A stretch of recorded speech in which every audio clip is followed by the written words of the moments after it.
Criticism number 17. Oh, you guys are doing a lot of things, but you're not doing enough on corruption, and therefore your corruption perception index is not improving. But the data from the Transparency International shows the reverse. We have made improvement. Our score has moved and improved from 4.3% to 5.2% last year. So it's big, there's small improvement. It's not as big as we'd like them to be, but it's an improvement. Our ranking has moved from number 60 to number 50. So there's a steady improvement. There's a long way to go. But to say that we are not making progress is not true. We are making progress.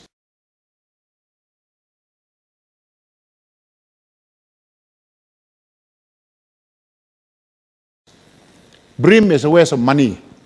We shouldn't be spending BRIM. There are a lot of people who criticize the use of BRIM. Let me say this. I told you already we spent 40 billion ringgit on total subsidy in our budget last year. And a large chunk of that for fuel. Why do we introduce BRIM? Because when we reduce the subsidy, that means increase the petrol price and the diesel, many people who in the bottom 40%, they could not afford it. They really struggle to make ends meet. So the government have decided we factor the cost, the additional cost of fuel for these people as a result of the price increase. We then put it in a money form and give it to them in the form of BRIM. That means all the people whose income are below 3,000 will receive it in cash to recognize the increase due to putting the price to market. What did we do when we implemented GST? The same thing. I am of the view, and the whole cabinet, it is a collective decision of the entire cabinet that we believe that BRIM is a good methodology to assist. By the way, this idea of BRIM originally came from Bank Negara. Bank Negara were the original group that said we have to implement BRIM because when we rationalize the subsidy, when we begin to introduce GST, there will be some inflationary impact. And therefore, we better give some cash to help those who really deserve it.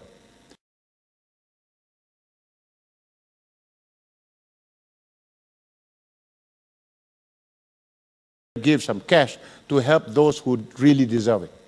So I am of the view that what we're doing under this is correct. Criticism number 20.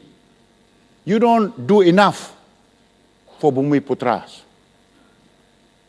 But you see, under Teraju, we set up Teraju. In Teraju, we have 520 small, medium enterprise bumi companies that are being helped to grow so that they can become world beaters, they become good and successful. 100 million allocated by the economic corridor through facilitation fund for bumiputera companies. We also identified 10 government-linked companies under Khazanah and PNB to divest to small bumi companies, and etc. We got a lot of money that we put under the trust program and etc.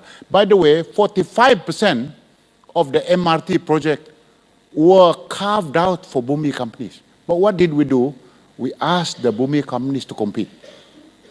The best bumi company will get it. So we took 45% of all the MRT project, and we told the bumi company, non-bumi cannot apply. Only the bumi companies can apply, but they must do competitive bidding.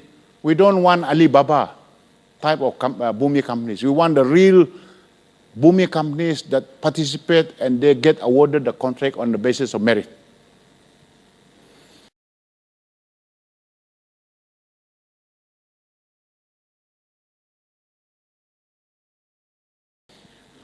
Criticism number 21. So I'm going to go on until we finish.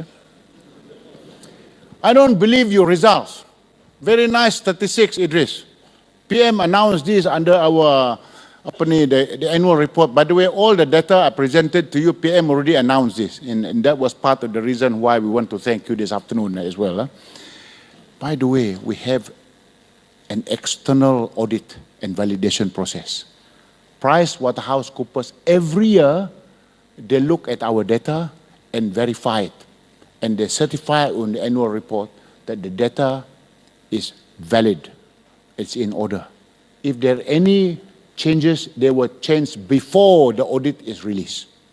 If you go to the Pemandu website, you can print our annual report. You can see exactly what PwC has put in the report. We are very transparent. We also have transparency coming out from the international panel, which include IMF people, we include ex-World Bank people, other countries. In fact, the guy who used to do, the co-founder of Transparency International is part of the panel as well. It's Michael Hersman. And so they give us a lot of input to confirm and validate our results.